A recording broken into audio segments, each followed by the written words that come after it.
Hello friends, बहुत बहुत स्वागत है आपका अडानी एजुकेशन एकेडमी के इस यूट्यूब चैनल पर।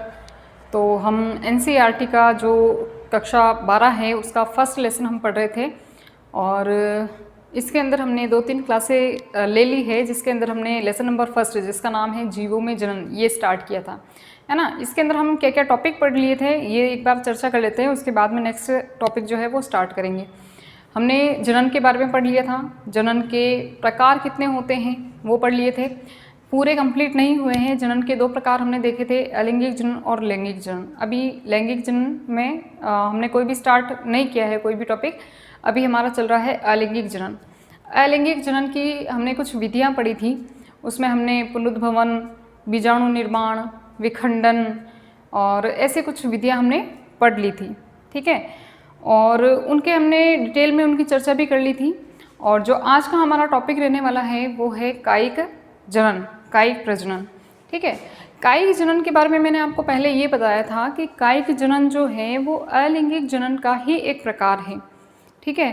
क्योंकि अलैंगिक जनन में हमने ये चीज़ें देखी थी कि मुख्य विशेषताएं हमने ये बात की थी उनकी कि अलैंगिक जनन के अंदर कभी भी युग्मकों का निर्माण नहीं होता है, युग्मक नहीं बनते हैं, यानी कि नर युग्मक भी नहीं बनता, मादा युग्मक भी नहीं बनता। जब युग्मक ही नहीं बनते हैं तो युग्मक संलयन भी नहीं होगा, ठीक है। तो इस वजह से जो हमने विधियाँ पढ़ी थी, जैसे पहले हमने विखंडन विधि पढ़ी थी, उसके भी 2 टाइप पढ़े थे हमने, है ना, द्विविखंडन और बहुविखंडन, जिसमें शरीर जो है वो 2 या 2 से अधिक भागों में टूटकर अलग अलग नए जीवों का निर्माण कर लेता है, ठीक है। और उसके बाद में हमने ये जो और भी इसकी विधियाँ पढ़ी थी, मुकुलन पढ़ा था। मुकुलन के अंदर भी एक प्रवर्ध निकलता है, एक बड निकलती है ना। वही आगे बड़ी होकर फिर शरीर से अलग भी हो सकती है, नहीं हो तो भी वो कॉलोनी बनाकर रह सकती है। और उसके बाद में हमने बीजाणु निर्माण की प्रक्रिया पढ़ी थी, ठीक है। और इसके बाद में हमने जब पुनरुद्भवन देखा था, तो इन सभी विधियों में हमने ये देखा था कि इनमें कभी भी कहीं भी नर युग्मक और मादा युग्मकों का निर्माण नहीं होता है, ना ही इनका संलयन होता है। ये 4 मुख्य विधियाँ पढ़ी थी अपन ने। और ना ही इनका संलयन होता है, ना ही निषेचन जैसी कोई प्रक्रिया होती है। बस एक शरीर से, यानी कि एक ही जनक होता है, एक ही जनक इसमें भाग लेता है और उसी जनक से नया जीव बन जाता है, ये देखा था। अब हम बात कर रहे हैं यहाँ पर कायिक जनन की।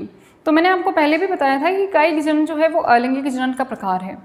कायिक जनन में होता क्या है कि केवल और केवल किसी भी पौधे के, कोई भी पौधा है, उस पौधे में अगर बीज का निर्माण हो रहा हो तो भी और नहीं हो रहा हो तो भी, यानी कि बीज के अलावा भी पौधे के बहुत सारे भाग होते हैं, आप जानते हैं, जड़ होता है, तना होती है, पत्ती होती है ना, बहुत सारे ऐसे पादप के और भी भाग होते हैं।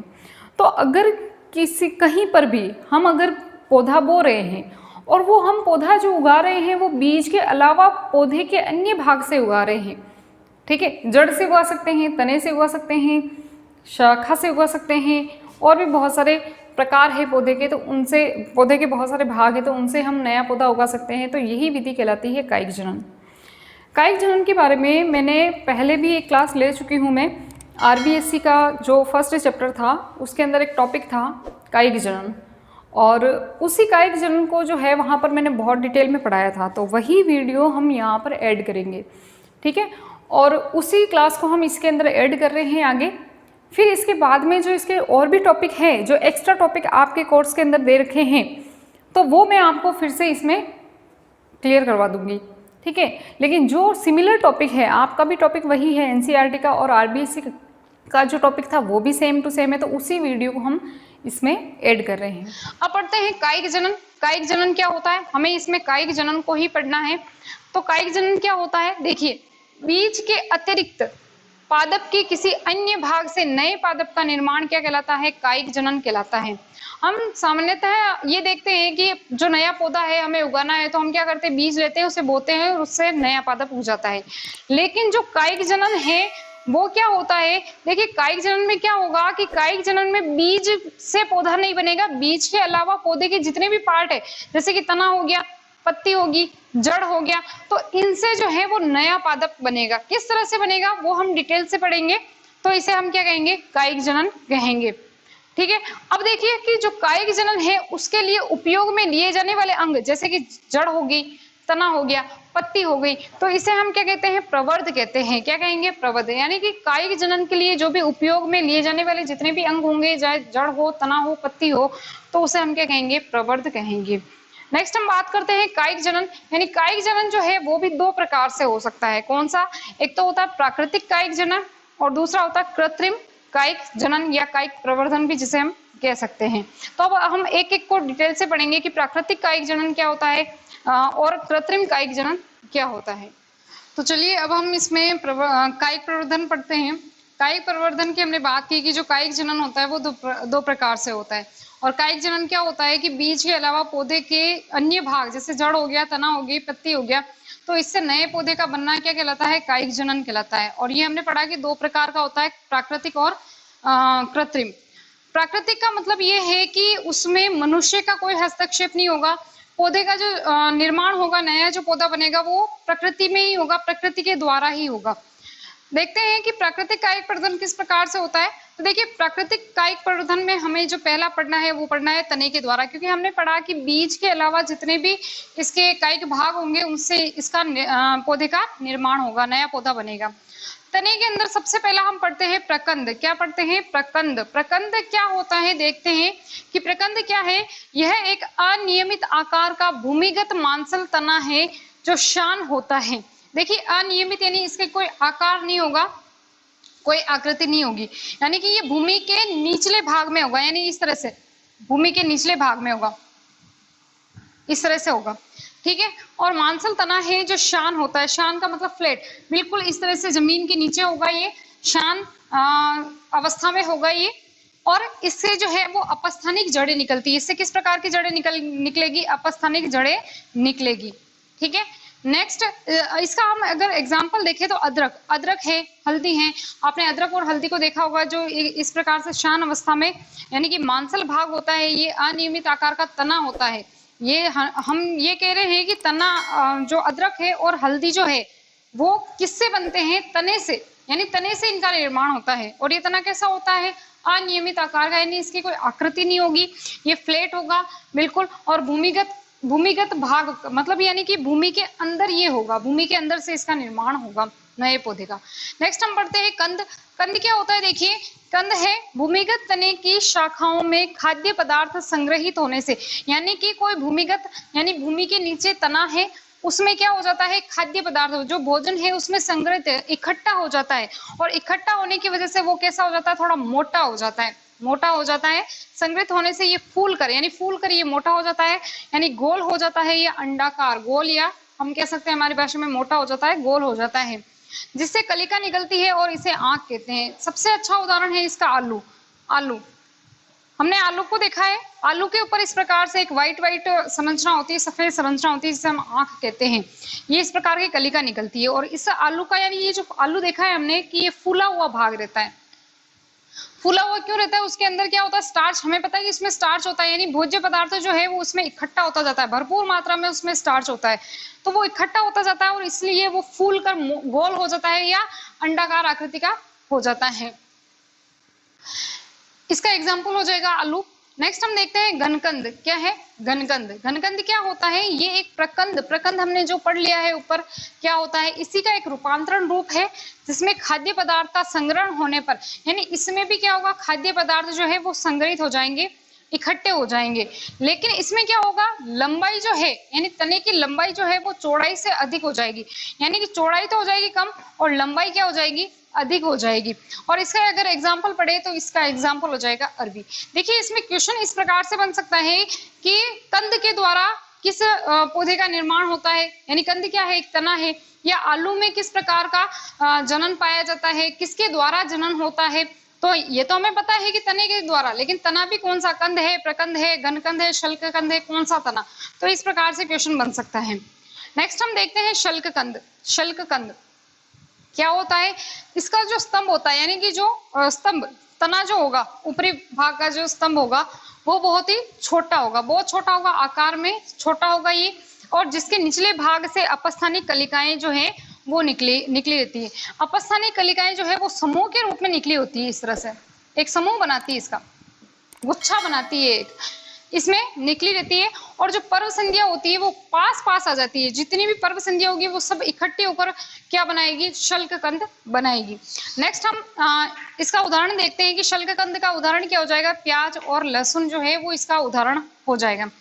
नेक्स्ट आता है ऊपरी भूस्तारी। ऊपरी भूस्तारी क्या होता है, देखिए जैसे कि हमने घास देखी है, तो घास में क्या होता है, जो घास का जो तना होता है वो भूमि के बिल्कुल पास में इस तरह से रेंगता हुआ चलता है, और इससे नीचे की तरफ जो है वो जड़ें निकलती है, और इस तरह से ऊपर उसकी पत्तियां निकली होती है इस तरह से।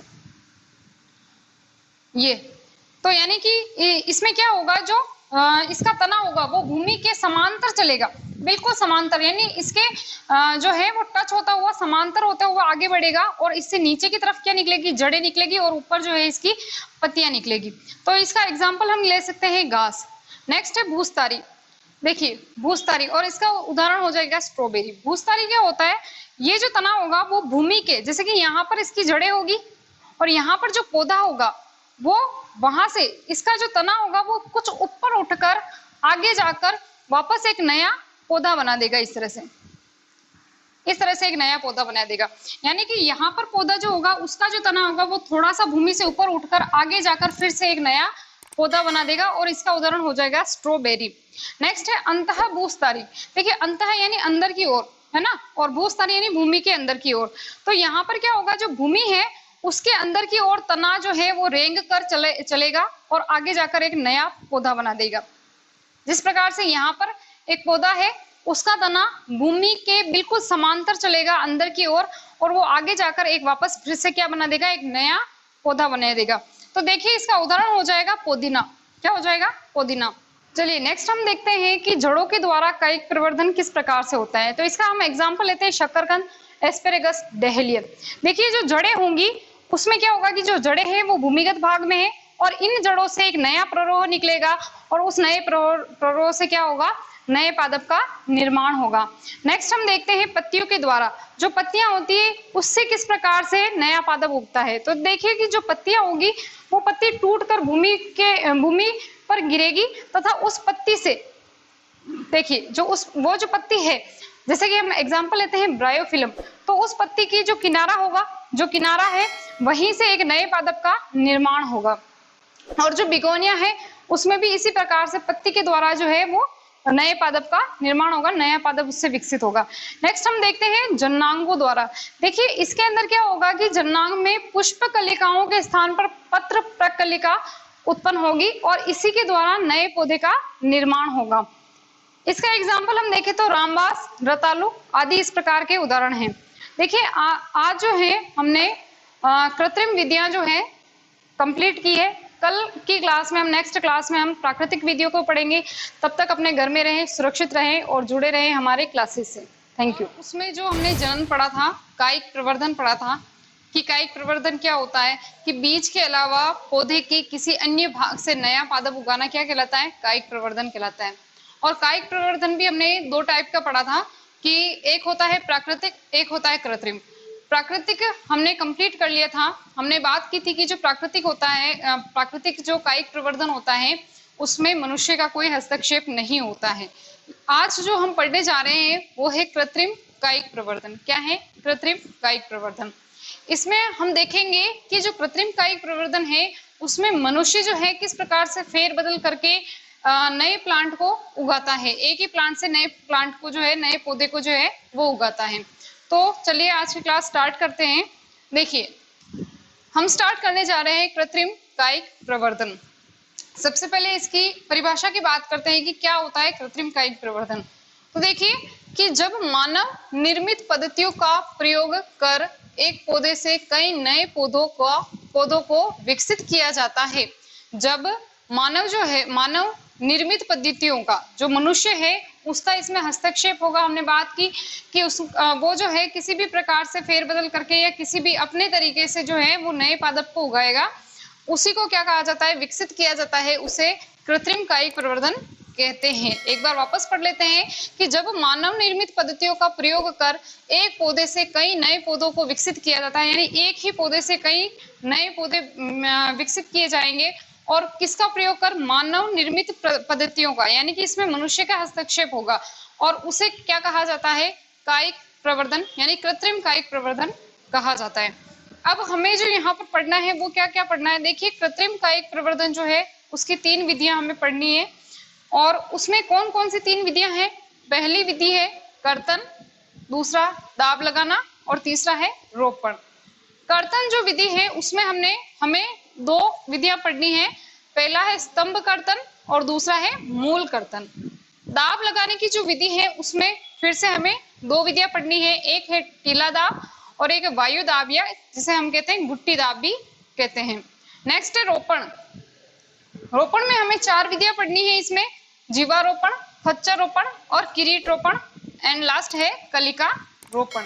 चलिए अब हम सबसे पहले कायिक प्रवर्धन जो है, कृत्रिम कायिक प्रवर्धन की सबसे पहली जो विधि है कर्तन, उसे स्टार्ट करते हैं। कर्तन जो है वो क्या होता है, देखिए पौधे का कोई भी छोटा हिस्सा, कोई भी पौधा है उसका छोटा हिस्सा, चाहे वो तना हो, पत्ती हो या जड़ हो, जिस पर अंकुर लगा हो, जिस पर क्या लगा हो, अंकुर लगा हो, उसे काट कर तथा उसे मिट्टी में पानी की सुविधा देकर नया पौधा उगाया जाता है, जिसे क्या कहा जाता है, कर्तन। कर्तन का अर्थ है, सीधा सा शब्द का अर्थ है काटना, यानी कि कोई भी पौधा है उसका कोई भी हिस्सा है उसे काट कर जमीन में रोप कर उससे नया प्लांट जो बनाया जाएगा उसे क्या कहा जाएगा, कर्तन कहा जाएगा। कर्तन में हमने देखा था कि इसकी 2 विधियां हैं, कौन सी है, स्तंभ कर्तन और एक है मूल कर्तन। नाम से पता चल रहा है स्तंभ, स्तंभ का मतलब होता है तना, तना या इंग्लिश में इसे क्या कहा जाता है, स्टेम, स्टेम कहा जाता है। यानी कि स्तंभ कर्तन यानी तने को काट कर रोपना क्या कहलाएगा, स्तंभ कर्तन। पढ़ लेते हैं एक बार इसे कि इस विधि में पौधे के स्टेम यानी कि तना जो है उसको छोटे छोटे टुकड़ों में काट कर जमीन में रोप दिया जाता है।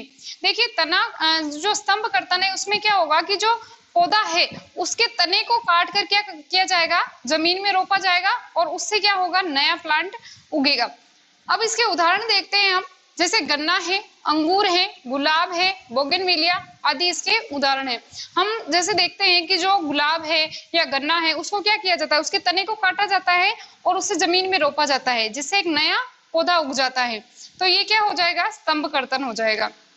नेक्स्ट हम बात करते हैं मूल कर्तन की। मूल का अर्थ है जड़, क्या है, जड़, जिसे क्या कहा जाता है, रूट भी कहा जाता है, रूट। अब यहाँ पर कर्तन, मूल कर्तन यानी जड़ को काट कर उगाना, यानी इसमें क्या होगा कि जड़ से नया पौधा उगाया जाएगा।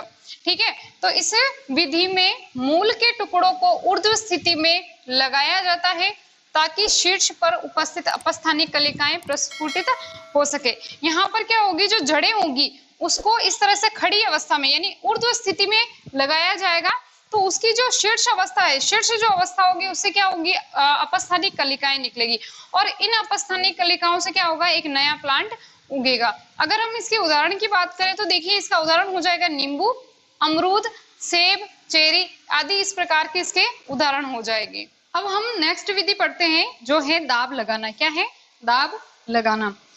क्या होगा इस विधि में, देखिए इस विधि में तने या मूल यानी जड़ को मुख्य पादप से बिना अलग किए उसमें अपस्थानिक जड़ों के निर्माण को प्रेरित किया जाता है, जिससे नए प्ररोह जो है वो निकलते हैं। पहले हमने पढ़ी कर्तन विधि। कर्तन विधि में क्या हो रहा था कि कोई तना है या कोई जड़ है उसको काट कर और फिर उसे मिट्टी में रोप कर उससे नया प्लांट बना रहे हैं। इसमें क्या करेंगे कि पहले अपस्थानिक जड़ें उगाएंगे, पहले जड़ें उगाएंगे फिर काटेंगे, यानी कोई पौधा है तो उसकी शाखा है तो वो उसे काटेंगे नहीं, वहीं पर उसके शाखा से जो है वो जड़ें उगाएंगे, प्ररोह उगाएंगे और फिर उसे काट कर अलग किया जाएगा। तो सबसे पहली विधि है इसके अंदर टीला दाब। क्या है, टीला दाब। मीनिंग का, इसका मीनिंग समझ लेते हैं। टीला जो है उसका मतलब होता है मिट्टी का ढेर या मिट्टी की कह सकते हैं, और दाब यानी उस पर दाब यानी मिट्टी का दाब लगाया जाएगा। देखते हैं कैसे होता है ये। देखिए माना कि कोई पौधा है, उसकी जो कोई शाखा है, कौन सी शाखा होनी चाहिए, कोमल होनी चाहिए जिसे हम आसानी से मोड़ सकते हो, और मिट्टी के पास यानी ज्यादा ऊंची नहीं होनी चाहिए वरना वो मिट्टी तक नहीं पहुंच पाएगी। तो कोई शाखा है जिसे हम मोड़ सकते हैं आसानी से, उससे मोड़ कर क्या किया जाएगा, मिट्टी के अंदर दबाया जाएगा। कौन सी शाखा को, जिसमें एक या एक से अधिक पर्व संध्या उपस्थित हो, उसे इस प्रकार से मिट्टी में दबा दिया जाता है और फिर क्या किया जाता है, उस पर मिट्टी जो है मिट्टी के अंदर दबा दिया जाएगा। फिर उससे क्या होगा, उससे अपस्थानिक जड़ें जो है वो निकलेगी, अपस्थानिक जड़ें निकलेगी। फिर क्या किया जाएगा, उसे यहाँ से काट कर अलग करके अलग स्थान पर रोप दिया जाएगा, जिससे नया प्लांट बनेगा। अब अगर इसके उदाहरण की बात की जाए कि ये इस विधि को किन पादपों में उपयोग में लिया जाता है, तो एग्जाम्पल हो जाएंगे चमेली और मोगरा। क्या हो जाएंगे, चमेली और मोगरा हो जाएंगे। नेक्स्ट हम देखते हैं वायु दाब या गुट्टी दाब लगाना।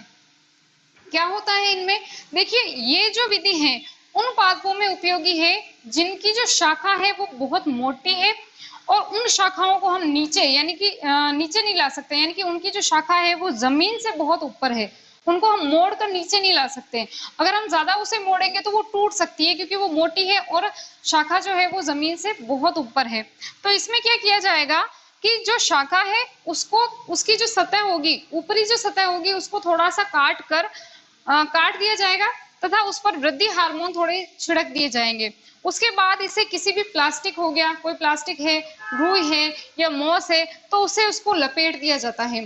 फिर क्या किया जाता है कि जो उसके ऊपर वाली जो शाखा होती है उस पर इस प्रकार का मटका जो है वो लटकाया जाता है, जिसमें जल भर दिया जाता है, और फिर उससे एक नीचे की तरफ छेद किया जाता है, छिद्र, जिससे पानी नीचे आ सके।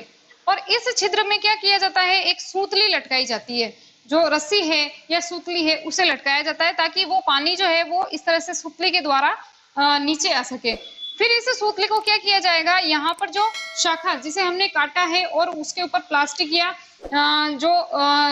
कोई भी रुई है उसे लपेटा है, तो उसके ऊपर इसे लपेट दिया जाता है, ताकि यहाँ से जो पानी आएगा वो कहाँ जाएगा, इस शाखा के ऊपर जाएगा।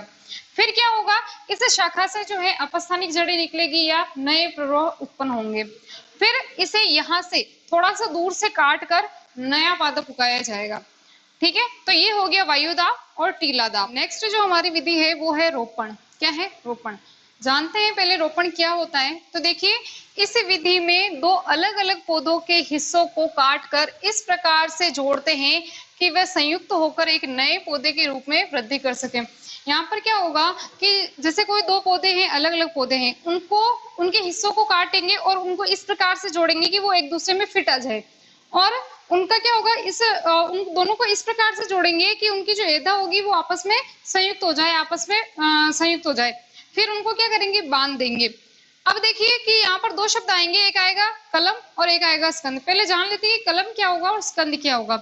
जिसका रोपण किया जाता है उसे कहा जाता है कलम। क्या कहा जाएगा, कलम। कोई भी जैसे कि मान लीजिए कि कोई हिस्सा है पौधे का, उसमें जिसका रोपण यानी कि जिसको रोप रहे हैं उसके अंदर जिसका रोपण कर रहे हैं उसको तो कहा जाएगा कलम, और जिसमें रोप रहे हैं यानी इस रोपण जो कलम है उसको किसमें रोपा जा रहा है उसको कहेंगे स्कंद। क्या कहेंगे, स्कंद।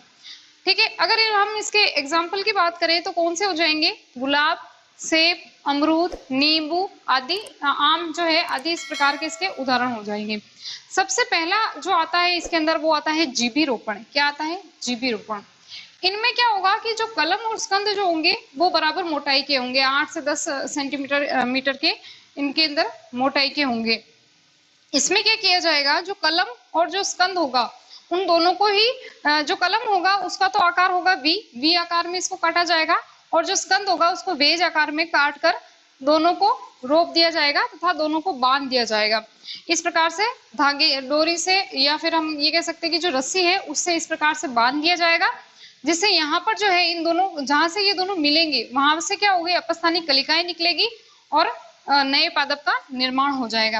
नेक्स्ट हम पढ़ते हैं फच्चर रोपण। इसमें भी इस प्रकार से जो कलम होगा उसको वी आकार में काटेंगे तथा जो स्कंद होगा उसे भी वेज आकार में। लेकिन दोनों में डिफरेंस क्या है कि यहाँ पर जो कलम है और जो वेज है उसको इस तरह से तिरछा काटा जाता है। ये देखिए, तिरछा काटा जाएगा, और इसको बिल्कुल वी आकार में ही काटा जाएगा, वी और वेज आकार में इसको काटा जाएगा, और दोनों को एक दूसरे में जोड़कर रस्सी द्वारा बांधकर इसका जो है नया पादप उगाया जाएगा, नया पादप बनाया जाएगा। नेक्स्ट है किरीट रोपण। किरीट रोपण में क्या होता है, जो स्कंद जो होता है, स्कंद जो होता है उसकी मोटाई जो होती है वो कलम से बहुत ज्यादा बड़ी होती है, और एक ही स्कंद में कितने ही प्रकार के, बहुत ज्यादा जो है वो कलम इसके अंदर रोप कर नए प्लांट को उगाया जाता है। नेक्स्ट है कलिका रोपण। इसमें क्या किया जाएगा, दोनों को टी आकार में काटा जाएगा। कौन, कलम और स्कंद को दोनों को टी आकार में काट कर उन दोनों को जोड़ दिया जाता है तथा इससे जो है नए प्लांट को उगाया जाता है। तो ये बात हुई रोपण की। तो इस प्रकार से ये तीन विधियां होती है, कर्तन, दाब लगाना और रोपण विधि। चलिए नेक्स्ट हम देखते हैं कि कायिक प्रवर्धन के लाभ और हानियां क्या क्या है। ठीक है, सभी के किसी ने कोई भी अगर हम विधि पढ़ रहे हैं तो उसके लाभ के होंगे, अगर लाभ है तो उसके साथ साथ उसकी हानियां भी ज़रूर होगी। ठीक है, तो लाभ भी पढ़ने हैं और यहाँ पर हमें हानियां भी पढ़नी है। तो सबसे पहले हम देखते हैं कायिक प्रवर्धन के लाभ। तो लाभ में आपको पहला जो लाभ दिखेगा वो क्या है, बीज विहीन पादपों के लिए अति उपयोगी। अगर किसी पादप के अंदर बीज नहीं बन रहा है तो क्या पौधा नहीं उगेगा, क्या उगेगा, बिल्कुल उग सकता है। लेकिन किस विधि के द्वारा हम उसे उगा सकते हैं, कायिक प्रवर्धन विधि के द्वारा। क्योंकि कायिक प्रवर्धन में बीजों के अलावा ही पौधे के किसी अन्य भाग से नया पौधा बनाया जाता है।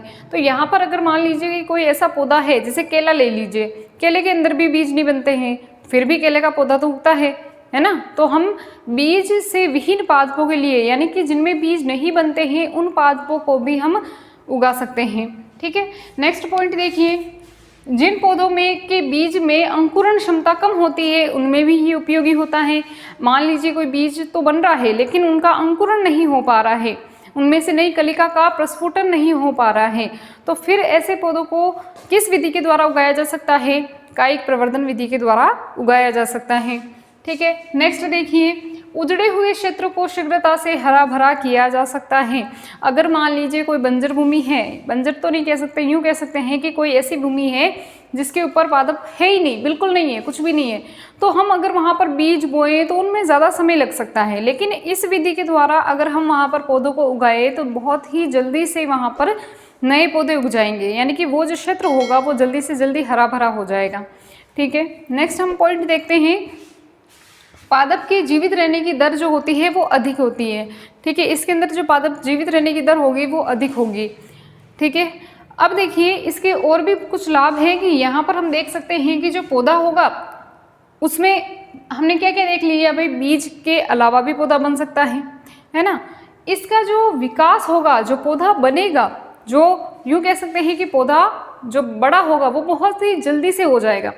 ठीक है, बहुत ही जल्दी वो विकसित हो जाएगा। ठीक है, अब हम नेक्स्ट देखते हैं कायिक प्रवर्धन की हानियाँ। कायिक प्रवर्धन की क्या क्या हानियाँ हैं। तो पहली हानि हम देखते हैं कि पादप में आपसी प्रतियोगिता बढ़ जाती है। पादप अगर अधिक संख्या में उगेंगे, पहली चीज़ तो ये कि लाभ के अंदर हम ये भी देख सकते हैं कि ये जो पादप होते हैं वो बहुत अधिक संख्या में उग जाते हैं। ठीक है, क्योंकि बहुत जल्दी इनका विकास हो जाता है तो बहुत जल्दी उग जाते हैं। तो अगर पादप अधिक संख्या में उगेंगे तो इनके अंदर आपसी प्रतियोगिता क्या होगी, बढ़ जाएगी। आपसी प्रतियोगिता जैसे कि जल के लिए, पोषक तत्वों के लिए, सूर्य के प्रकाश के लिए, इनके अंदर क्या होगी, आपसी प्रतियोगिता बढ़ जाएगी। ठीक है, इस प्रकार से सभी पौधों को पूरी तरह से अच्छी प्रकार से पोषण वगैरह नहीं मिल पाएगा। नेक्स्ट हम देखते हैं सूखने व सड़ने का खतरा बना रहता है, क्योंकि बीज तो है ही नहीं, है ना। और कब तक उस पादप को आप संरक्षित करके रखोगे, तो उसमें सूखने का भी और सड़ने का खतरा भी बना रहता है, क्योंकि बीज ही नहीं है। बीज होते तो हम उसको संरक्षित कर सकते थे। ठीक है, नेक्स्ट पॉइंट देखिए कि जनक का रोग सभी संततियों में फैल जाता है। जनक क्या है, संतति क्या है, आप जानते हैं।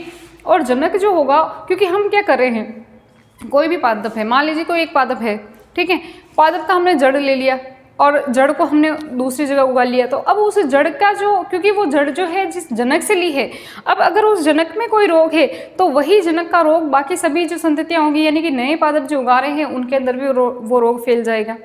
ठीक है, नेक्स्ट हम देखते हैं कि विभिन्नता व अनुकूलन क्षमता का विकास नहीं हो पाता है। विभिन्नता कहाँ से आएगी, जब अगर नर युग्मक मिलता, मादा युग्मक मिलता, नर के लक्षण आते, मादा के लक्षण आते, तो नया पादप बनता और उसमें विभिन्नताएं आती। अब कायिक जनन से तो हम यही पढ़ रहे हैं कि एक ही पौधे से नया पौधा उगा रहे हैं, उसी को काट कर वापस नया पौधा बना रहे हैं, तो इसमें विभिन्नता तो आएगी नहीं, अनुकूलन भी क्षमता भी नहीं आएगी। ठीक है, नेक्स्ट देखिए, अच्छे लक्षण को लाने व बुरे लक्षण को निकालने की कोई विधि नहीं है। अच्छे लक्षण कैसे लाएंगे आप और बुरे लक्षणों को कैसे निकालेंगे, क्योंकि एक ही पादप है, उसी से नया पादप उग रहा है। ठीक है, तो अच्छे लक्षण भी नहीं आ सकते, क्योंकि अच्छे लक्षण तब आ सकते थे जब अगर उनमें दो लक्षणों को मिलाया जा सकता था। अब दो लक्षण नहीं हो रहे हैं, यहाँ पर सिर्फ एक ही पादप है, उसी का लक्षण हमें आगे पीढ़ी दर पीढ़ी पहुँचाना है, तो नए लक्षण तो आ ही नहीं रहे हैं। ठीक है, तो ये इसकी हानियाँ हो गई। ये कुछ लाभ और कुछ हानियाँ दे रखी हैं और नोट्स के अंदर भी इनको डिटेल में दे रखा है, आप वहाँ से भी उतार सकते हैं। और एक बार मैं आपको थोड़ा सा मैं साइड में हट जाऊँगी और आप इसका स्क्रीनशॉट ले लीजिएगा, तो शॉर्ट नोट्स भी आप यहाँ से बना सकते हैं। तो आज की क्लास में जो भी हमने पढ़ा है, रिवाइज़ किया है, जो भी हमने देखा है, आप प्लीज़ उसको आप एक बार वापस पढ़िएगा घर पे। और अगर उसमें से कोई समस्या हो, आपको समझ में नहीं आ रहा हो, तो आप कमेंट बॉक्स में लिखिए, मैं उसका आंसर कर दूंगी अगली ही क्लास में, या फिर उसी के नीचे आंसर जो क्वेश्चन होगा उसी के नीचे आंसर कर दूंगी। चलिए अब हम बात करते हैं लैंगिक जनन की। पादपों में लैंगिक जनन किस प्रकार से होता है। तो देखिए, हमने लैंगिक जनन की परिभाषा पढ़ी थी कि लैंगिक जनन में क्या होगा, नर युग्मक और मादा युग्मक का निर्माण होता है तथा उसमें नर युग्मक और मादा युग्मक का संलयन होता है, जिसे हम कहते हैं निषेचन। तो ये जो नर युग्मक है और मादा युग्मक है, उनका निर्माण कहाँ होता है। तो देखिए, नर युग्मक और मादा युग्मक का निर्माण होता है पुष्प के अंदर। तो हम पुष्प की एक बार संरचना पढ़ लेते हैं, ये कैसे होती है इसकी संरचना, और इसका जो जनन है इसके बारे में डिटेल से हम अगले अध्याय में पढ़ेंगे। तो पहले हम इसकी संरचना की बात करते हैं कि देखिए, सबसे पहले आता है पुष्प व्रंत। पुष्प व्रंत क्या होता है कि पुष्प जो है जिस व्रंत के द्वारा या जिस संरचना के द्वारा किसी शाखा से जुड़ा होता है, किसी शाखा से जुड़ा होता है ना, तो उसको क्या कहते हैं, पुष्प व्रंत कहा जाता है। क्या कहा जाता है, पुष्प व्रंत कहा जाता है। ये पुष्प व्रंत आगे जाकर एक फुली हुई संरचना बनाता है, जिसे कहा जाता है पुष्पासन। पुष्पासन, पुष्प का आसन, जहां पर पुष्प क्या होगा, विराजमान होगा, यानी वहां पर वो लगा होगा। नेक्स्ट हम बात करते हैं बाह्य दल की। बाह्य दल क्या होते हैं कि इस प्रकार की आप संरचना देख रहे हैं, ये जो संरचना दिखाई दे रही है, ये होता है बाह्य दल, जो दलों से मिलकर बना होता है। सबसे बाहर का जो दल होता है, दल पुंज बनाते हैं ये, इसे कहा जाता है बाह्य दल। ये बाह्य दल हमेशा ध्यान रखिए कि ये जो होते हैं वो हमेशा हरे रंग के होते हैं। किसी भी पुष्प में बाह्य दल का रंग जो होगा वो हमेशा हरा रंग होगा। अब देखिए कि जो बाह्य दल होते हैं उनके अंदर की ओर जो होते हैं वो दल, इस प्रकार की ये जो संरचना दिखाई दे रही है, ये होते हैं दल। दल का रंग जो है वो अलग अलग पुष्प में अलग अलग प्रकार का होता है। जैसे दल को हम पंखुड़िया भी कहते हैं, हमारी नॉर्मल भाषा में पंखुड़िया कहा जाता है। जैसे कि हम गुलाब का फूल लें तो गुलाब के फूल के अंदर कैसा होता है, गुलाबी रंग का होता है। सूरजमुखी का फूल है तो उसके अंदर कैसा होगा, पीले रंग का होगा। तो ये होते हैं दल। अब देखिए, दल के अंदर इस प्रकार की संरचना दिखाई दे रही है, ये इस प्रकार की संरचना, एक धागेनुमा संरचना। इस संरचना को कहा जाता है पुतंतु। क्या कहा जाता है, पुतंतु।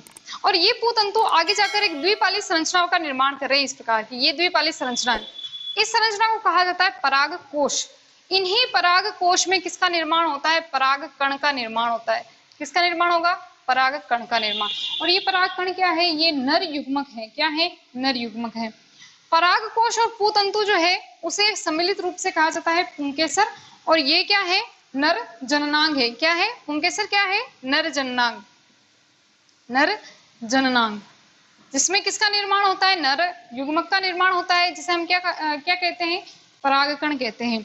अब बात करते हैं इस प्रकार की ये जो संरचना दिखाई दे रही है, बिल्कुल अंडाकार संरचना जो दिखाई दे रही है, इसे कहा जाता है, इस संरचना को क्या कहेंगे। तो देखिए, यहाँ पर सबसे ऊपर की ओर जो संरचना है, इस तरह से फूली हुई जो संरचना है, जिसे कहा जाता है वर्तिकाग्र। क्या कहा जाता है, वर्तिकाग्र। वर्तिकाग्र जो है नीचे की तरफ एक पतली सी संरचना बनाती है, नलिकाकार संरचना, जिसे कहा जाता है वर्तिका। क्या कहेंगे, वर्तिका। नेक्स्ट, वर्तिका जो है वो नीचे की तरफ एक अंडाकार संरचना बनाती है। इस प्रकार से ये फूली हुई संरचना बनाएगी, जिसे कहा जाएगा अंडाशय। अंडाशय के अंदर ही क्या होता है, बीजांड। और बीजांड से क्या किसका निर्माण होता है, बीज का, जो कि हम पहले पढ़ चुके हैं कि बीजांड से तो किसका निर्माण होगा, बीज का। और जो ये अंडाशय है, इससे किसका निर्माण होगा, फल का निर्माण होता है। इन तीनों को, वर्तिकाग्र, वर्तिका और अंडाशय को सम्मिलित रूप से क्या कहा जाता है, स्त्री केसर कहा जाता है। और स्त्री केसर क्या है, ये मादा जननांग है। पुष्प का क्या है, मादा जननांग है, जिसमें किसका निर्माण होता है, अंडाणु का। जो अंडाशय है, अंडाशय जिसके अंदर जो है अंडाणु का निर्माण होता है, और अंडाणु से फिर आगे जाकर बीज बनते हैं। तो अंडाणु का निर्माण होगा, किसका निर्माण होगा, अंडाणु का। और ये अंडाणु क्या है, ये है मादा युग्मक। तो ये हमने बात की पुष्प की संरचना के बारे में। अब देखिए, यहाँ पर दो टर्म्स आते हैं, एक होता है एक लिंगी पुष्प और एक होता है द्विलिंगी पुष्प। एक लिंगी पुष्प किसे कहेंगे, जिसमें केवल और केवल एक ही जननांग उपस्थित होगा, या तो वो नर जननांग या मादा जननांग। दोनों में से जब एक ही जननांग जो है पुष्प के अंदर उपस्थित होता है, तो उसे हम कहते हैं एक लिंगी पादप। और दूसरा आता है द्विलिंगी। तो द्विलिंगी में दोनों ही उपस्थित होंगे। कौन से? पुंकेसर और स्त्रीकेसर, यानी नर जननांग भी उपस्थित होगा और मादा जननांग भी उपस्थित होगा। तो उसे हम क्या कहेंगे? द्विलिंगी द्विलिंगी जो है पुष्प कहेंगे। तो आज हमने इसकी संरचना के बारे में बात की। नेक्स्ट जो अध्याय है वो पूरा लैंगिक जनन पर ही आधारित है। उसमें हम डिटेल से पढ़ेंगे कि लैंगिक जनन किस प्रकार से होता है। तो आज की क्लास यहीं तक। Thank you.